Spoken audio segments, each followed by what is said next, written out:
For nearly 2 decades now, Shenmue has been regarded as one of the defining moments in the Dreamcast's history. Combining elements that we now take for granted, it was a truly groundbreaking title in 1999. Still, I could definitely see why people fell in love with it and have heralded it as Yu Suzuki's crowning achievement. When compared against modern games, though, Shenmue fails to live up. While one can still have fun revisiting Yokosuka and playing many rounds of Lucky Hit, there isn't a single idea present that hasn't been done better somewhere else. Even the story, while epic in scope, has been perfected by other games. While I don't expect anyone already in love to agree with me, those brand new to the series, like me, will likely find interesting concepts that are marred by poor execution. This game is definitely not for everyone, but it does still have its charm. If you were to boil Shenmue down to its most basic elements, it would be that of a kung fu revenge story. The game opens with a mysterious man named Lan Di entering the Hazuki dojo and murdering Iwao Hazuki, the father of protagonist Ryo Hazuki. As Ryo sits there in anguish, Lan Di mutters something about pieces of a sacred mirror and then takes off. After recovering for a few days, Ryo decides to set off on a quest for revenge and the plot begins. Or at least, that is what would happen if the story had any kind of momentum. Instead of thrusting you directly into anything resembling action, Shenmue's story is an incredibly slow burn. You only have a few clues to go off of and need to piece things together with detective work. This means walking around your town of Yokosuka, Japan, and asking people if they noticed anything about a black car on that day. After talking with enough people, you'll start to get more clues about citizens that can help you, and it begins to feel more like a point-and-click adventure game. Even after just half an hour of playing, I get the feeling that Yu Suzuki's intention with Shenmue wasn't to make a martial arts epic, but a reality simulator. People walk around the town of Yokosuka with their own schedules, and you'll need to manage your time to make sure you can enter stores before they close. You also have a curfew that prevents you from staying out too late, which can be a real pain in the ass. At least the world building Shenmue has is still quite a feat in this day and age. I don't think I've ever been as connected to an environment of a game like I have become to Ryo's hometown. That's all down to how Shenmue requires you to make progress. You won't be able to just pull up a map, mark locations, or check store names on the fly. You need to talk to people, learn information, check a local map directory from the street, and memorize the locations you're trekking through. This is all done so organically that it never becomes tedious. I've done similar things in my own life, be it learning a college campus or exploring cities around the USA. That a game captures that feeling so well is remarkable, especially for a title that came out in 1999. It honestly rivals the work that Bethesda did with Morrowind a few years later. By the end, I came to really love the humble town of Yokosuka. It made me nostalgic for an era I was never a part of, and it showed me how much we take for granted in modern game design. If Shenmue were made today by the same AAA studio, it would likely have waypoints and be a completely guided tour. I mean, what other game can you go into your room and open the sock drawer to find actual socks?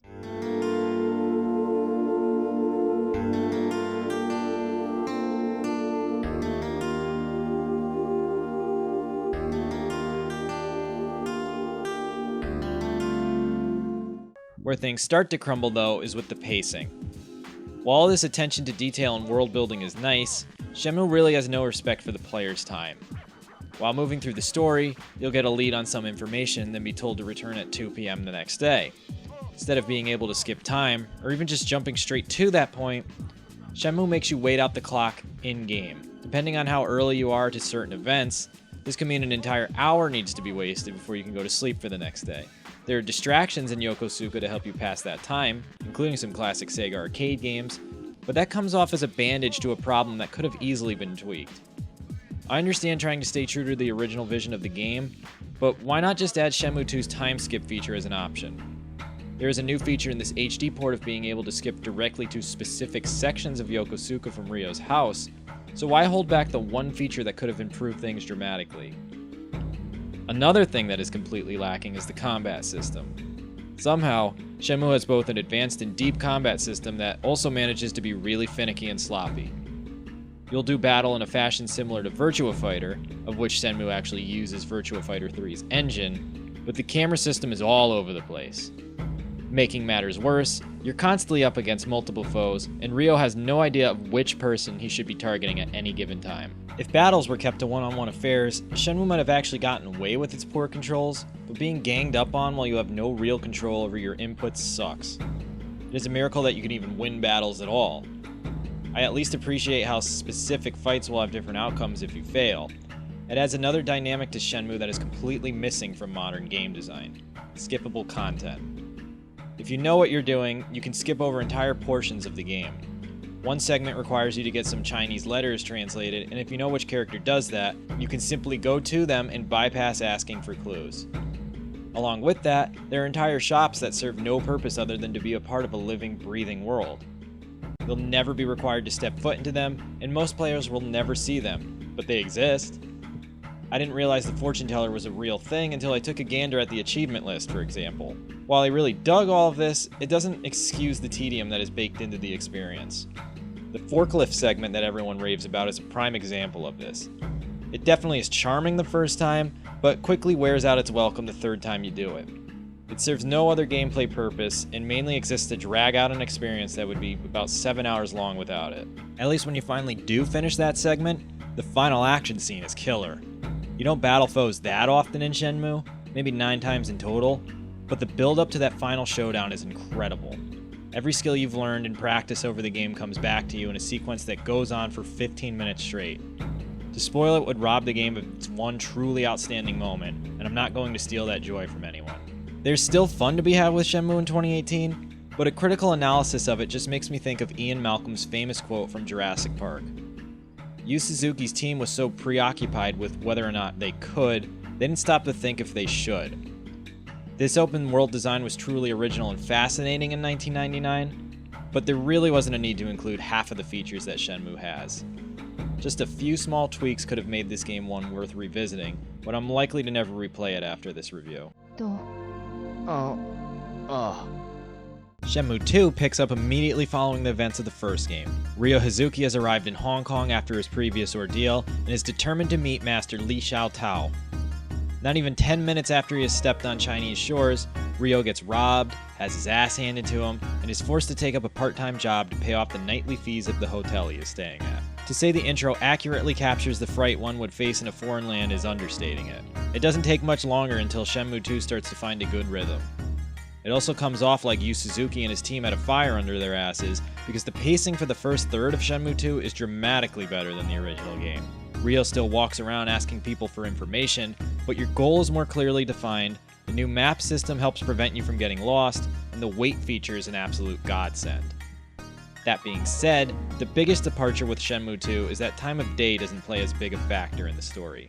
There are certain events which will require you to come back another day, but you can typically cruise through the plot with disregard for the in-game clock. Some of that is due to the wait feature, but a lot of it is just a better understanding of what worked from the original game. The character development in Shenmue 2 is also handled much better. Not only do you actually meet people that play a key role in the plot, but they have personalities and interactions with Ryo that help flesh them out. Ryo might be laser focused on his goal of avenging his father, but he isn't willing to ignore their plights for the sake of his own, showing new sides to him that the original only ever hinted at. Really, the whole Hong Kong segment of Shenmue 2 is pretty damn great. The combat mechanics haven't improved over the original, but the game doesn't put too much emphasis on them. Most of the scenarios you'll encounter don't have fail states, just alternate outcomes. Ryo could fall in battle and the game keeps trucking along, which certainly prevents frustration from building. Before even getting there though, Ryo has to locate Kung Fu masters, with the game really nailing the philosophy behind martial arts. Each person imbues the knowledge of their ancestors into Ryo's moveset, and it helps to create an atmosphere not unlike a Shaw Brothers film. I've long been interested in martial arts films, and everything about these scenes reminded me of some of the greatest movies of the genre. 待ってください。それはなんていう？忘れちまったね。 Though the intro initially put me off, I started to fall in love with Shenmue 2 as it progressed. The larger Hong Kong location was a stark contrast to the small town of Yokosuka, and its streamlined approach to progression made it hard to put Shenmue 2 down. Maybe not every aspect of the game held up to the qualities that the first had, but it was plain easier to get through and just more enjoyable. Then I got to Kowloon. Originally taking place on the third disc of the Dreamcast version, Kowloon is another stop in Ryo's journey that shifts him to a strange land and has him asking for more clues about his father's death. Instead of honing in on the adventure game aspects that really work for Shenmue, Kowloon goes heavy on the combat and tailing missions. It even drops the careful pacing that the first section of the game nailed so well. You'll still do light detective work, but the game basically ferries you back and forth between much smaller districts, has you climbing skyscrapers in real time, and introduces some horrendous QuickTime events that are completely unfair for a first-time player. On top of that, the combat mechanics are simplified from the original title and now devolve into button mashing, as your specific inputs rarely seem to work. I didn't bring up the QuickTime events while talking about the original game, as they weren't really worth mentioning. You did them maybe 5 times in total, and mistiming a button press didn't always result in failure. With Shenmue 2 though, someone had the bright idea of introducing a Simon Says styled function that quickly flashes at the end of many sequences and often results in failure due to how poorly telegraphed it is. Worse still is that any player consideration is thrown out the window in Shenmue 2. You'll often be tasked with repeating entire segments instead of quickly restarting from where you failed. This just works to highlight another aspect I really dislike about Shenmue 2, a lack of consistency. I can maybe understand changing button commands from the first game. This new HD port is based off the Xbox version after all. But having those same button commands change in between scenes is infuriating. I shouldn't have to remember that talking to people is the A button while asking for directions to a gambling site is the Y button. Opening a door shouldn't sometimes be A, but other times be X. Why can't I sometimes ignore Ryo's scribbles in his notebook, while other times I'm required to read them before being allowed to open a door? Combat, though, just seals the deal for me that Shenmue 2 was overreaching in its own era. The combat is wonkier, fighting multiple opponents often means Ryo can't get a good lock on anyone, and even the one-on-one battles poorly imitate the Virtua Fighter game they are modeled after. It feels like the prototype for turning a fighting game series into an RPG instead of being a finished product.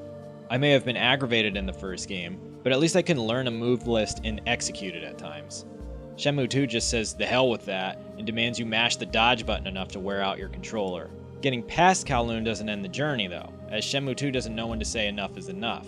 After you defeat a boss and reach a truly climactic, albeit far too late moment, you then need to walk through the wilderness for 2 hours straight to reach a secluded village that Ryo's father may have once visited. I surprisingly didn't hate this section, but this will likely be the final straw that breaks many players' backs. The original Shenmue had aspirations of being a martial arts epic that replicated real life, so it often took things too far. Waiting around for a damn bus is never fun, but I can understand how that would be so mind-blowing in 1999. Shenmue 2 cuts down on that tedium, but introduces poorly executed controls and mechanics that end up wasting your time in a different fashion. It also doesn't have the decency to end in a reasonable manner, instead blowing out the journey to a whopping 25 hours just to set up a sequel that is only now being realized. The initial pacing is better realized, and I enjoyed Hong Kong more than anything from the original, but Shenmue 2 is ultimately a failed experiment. Without the restraint of its predecessor, the game veers too far in the wrong direction and never corrects itself. If the combat was just fixed though, I could likely see my problems being moot. I'll never enjoy Ryo announcing, "These stairs go up" 15 times, but at least I wouldn't dread getting into a confrontation.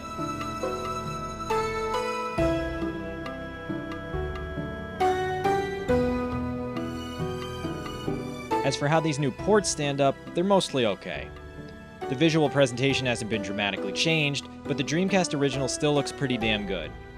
Shenmue was the most expensive video game ever made in its day, and that high budget shines through. Character models look quite good, textures are of a mostly high quality, and the environments are detailed to an obscene degree. You can even play in widescreen now, with the PC version supporting 21:9 displays and native 4K rendering. Cutscenes are still locked to a 4:3 aspect ratio, but that has more to do with the expanded viewpoint ruining specific shots than anything. Shenmue 2 has something odd going on where cutscenes will play in 4:3 with letterboxing, but even that can be overlooked as the crisp presentation removes basically any hint of jagged edges. The audio is where things start to get iffy. I appreciate having the option of English and Japanese voiceover, but the quality on them is stupidly low.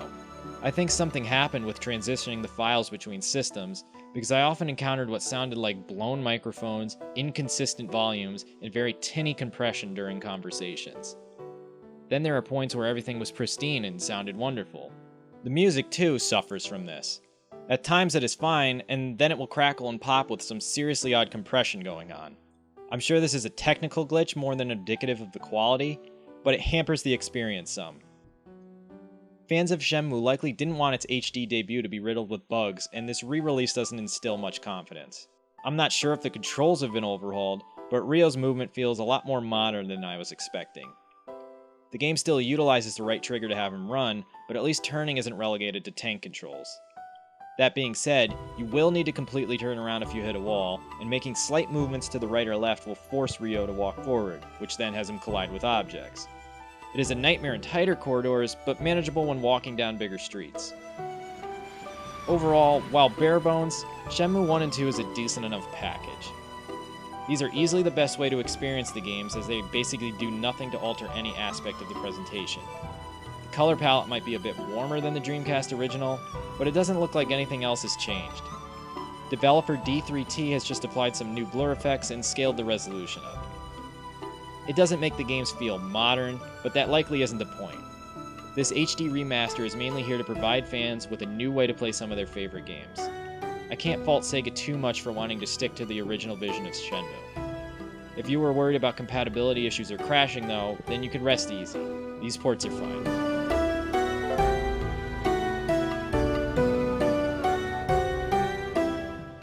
To check out this and other written reviews, be sure to head over to Destructoid.com.